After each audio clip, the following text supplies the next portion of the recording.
નમસ્કાર દર્શક મિત્રો, આજે 17 ઓગસ્ટના દિવસે બે મોટી સભા મહાસભાનું આયોજન થયું, જેની આપણે વાત કરીએ તો દિલ્હીની અંદર એનડીએ ગઠબંધનની મહાસભા યોજાય, જેમાં દિલ્હી એનસીઆરની અંદર જે હાઈવેના પ્રોજેક્ટ છે તેના લોકાર્પણ માટે વડાપ્રધાન નરેન્દ્ર મોદી, દિલ્હીના મુખ્યમંત્રી અને નીતિન ગડકરી, એનડીએ ગઠબંધનના મોટા નેતાઓની દિલ્હીની અંદર મોટી સભા યોજાઈ.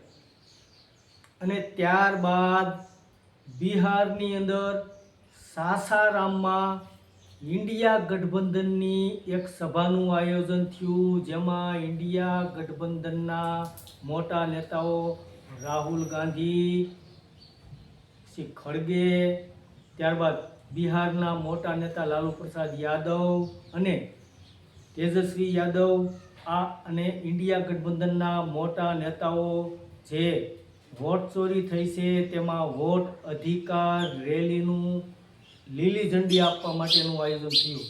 તો આ બંને સભા આજે એકી સાથે યોજાય છે, જેમાં દિલ્હીની અંદર વડાપ્રધાન નરેન્દ્ર મોદીએ પોતાનું ભાષણ કરતા જણાવ્યું કે દિલ્હીની અંદર ઘણા સમય બાદ ભારતીય જનતા પાર્ટીની સરકાર બેઠી છે, ત્યારે હાલમાં દિલ્હીમાં ડબલ એન્જિનની સરકાર છે, જે કેન્દ્ર અને રાજ્ય સરકાર મળી દિલ્હીના લોકો માટે અને દિલ્હી રાજ્ય માટે પ્રગતિના પંથે લઈ જઈ રહી છે તેવું વડાપ્રધાન નરેન્દ્ર મોદીએ જણાવ્યું હતું. અને વડાપ્રધાન નરેન્દ્ર મોદીએ દિલ્હીની સભામાં કહ્યું હતું કે આ પહેલાં જ્યારે ચૂંટણી હતી ત્યારે વિરોધ પક્ષ દ્વારા દિલ્હી અને હરિયાણાને આમને સામને કરી દેવામાં આવ્યા હતા, અને વિરોધ પક્ષ દ્વારા એવી વાત ફેલાવવામાં આવી હતી કે હરિયાણાના લોકો યમુના નદીને દૂષિત કરી રહ્યા છે. તો દર્શક મિત્રો, વડાપ્રધાન નરેન્દ્ર મોદીએ એવું કહ્યું કે હાલમાં દિલ્હીની આજુબાજુ ભારતીય જનતા પાર્ટીની સરકાર છે, અને દિલ્હીની અંદર પણ લોકોએ બહુમતીથી ભારતીય જનતા પાર્ટીને એનડીએ ગઠબંધનની સરકાર બનાવી છે, તેના માટે દિલ્હીના લોકોને પણ બધાઈ આપી હતી.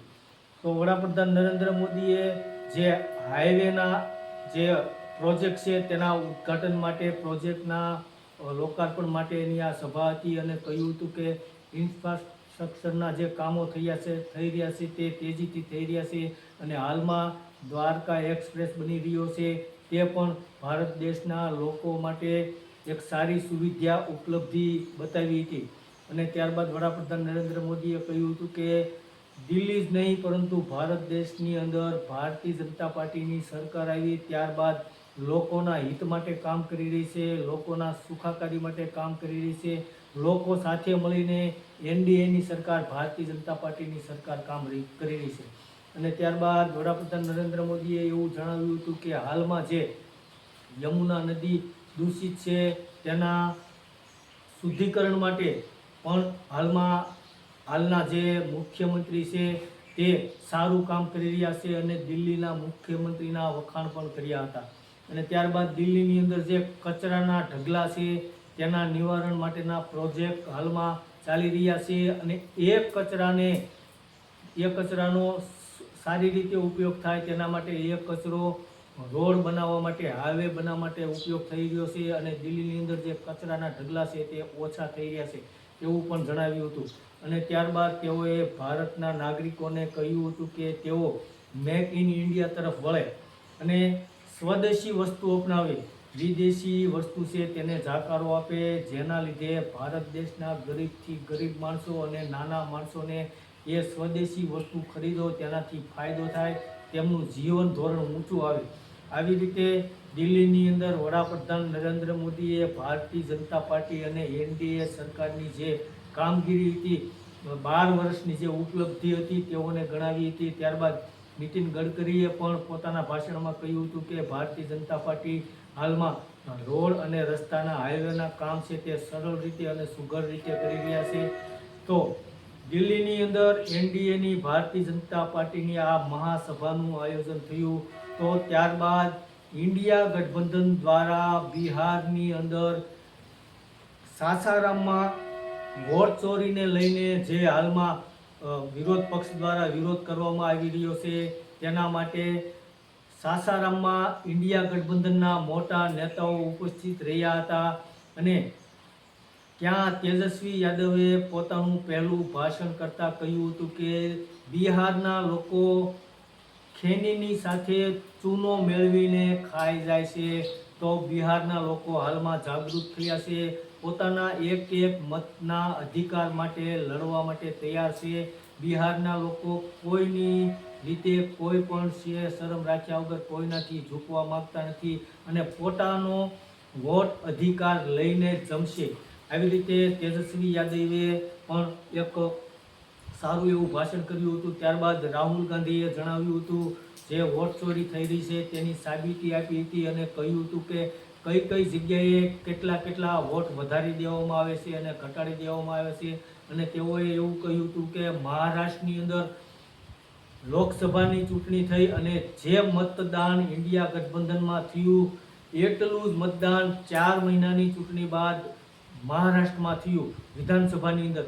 તો મહારાષ્ટ્રના વિધાનસભાના ચૂંટણીની અંદર ઇન્ડિયા ગઠબંધનના મતદાનમાં કોઈ પણ ઘટાડો થયો નથી, પરંતુ એનડીએ ગઠબંધનની અંદર મહારાષ્ટ્રની અંદર ભારતીય જનતા પાર્ટી અને એનડીએ ગઠબંધનની મતમાં વધારો થયો, જેમાં વોટ ચોરી કરવામાં આવી અને મહારાષ્ટ્રની વિધાનસભા કોઈ પણ પ્રકારે એન પ્રકારે એનડીએ ગઠબંધને પોતાની પાસે રાખી. અને તેઓએ એવું કહ્યું કે આરએસએસ અને ભારતીય જનતા પાર્ટી સંવિધાન બદલી અને ભારતીય લોકોને ગુલામ બનાવવા માંગે છે તેવું તેને કહ્યું હતું.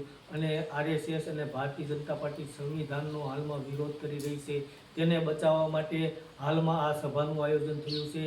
અને રાહુલ ગાંધીએ એવું પણ કહ્યું કે અમે ચૂંટણી પંચની સામે ફરિયાદ કરી તો અમને એ માટે અરજી કરવાનું કહ્યું. જ્યારે વિરોધ પક્ષના નેતાઓ ચૂંટણી પંચ સામે કોઈ પણ પ્રકારની ફરિયાદ કરે છે તેના ઉપર કોઈ પણ કાર્યવાહી કરવામાં નથી આવતી.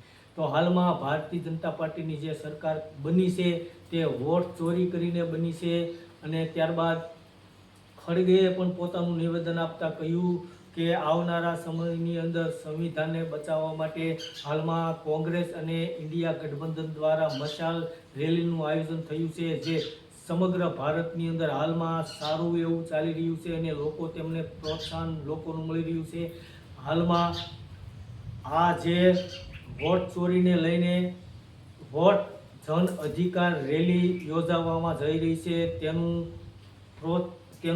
ઓપનિંગ કરવા માટે લીલી ઝંડી આપવા માટે બિહારના સાસારામથી આ જન અધિકાર રેલીનું આયોજન થશે અને લોકો સ્વેચ્છાએ અમારી સાથે જોડાશે તેવું કહ્યું હતું. અને લોકો હાલમાં જાગૃત બની રહ્યા છે અને તેઓ વોટ ચોરી થઈ રહી છે તેનો વિરોધ કરશે અને આવનારા સમયની અંદર ભારતીય જનતા પાર્ટીને જાકારો આપશે તેવું પણ ઇન્ડિયા ગઠબંધનના નેતાઓએ જણાવ્યું હતું.